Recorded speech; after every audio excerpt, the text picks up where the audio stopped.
Sveiki, šiandien neremia į ugdymą, kur svarbiau ne pažymiai, o asmeninis augimas. Būtent šis klausimas ir yra raktas, norint suprasti neformaliosio ugdymo vertę.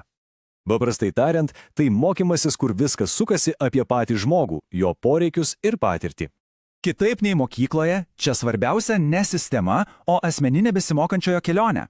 Na gerai, bet kaip tai veikia praktiškai? Viskas prasideda nuo tinkamos erdvės augimui. Nes pagrindinė mintis tokia – geriausiai savo kelią žino pats besimokantisis, ugdytojas tik padeda.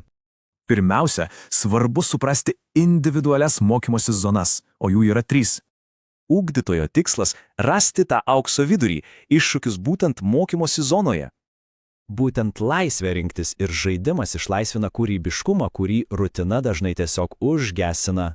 Gerai, o kaip tada su pažanga? Juk egzaminų čia nėra.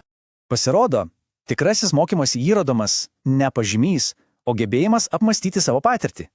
Šis kolbo ciklas puikiai parodo, kaip patirtis virsta realiamis pritaikomomis žiniomis.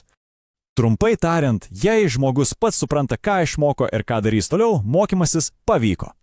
Gerai, užteks teorijos. Pažiūrėkime, kaip atrodo keli konkretūs metodai.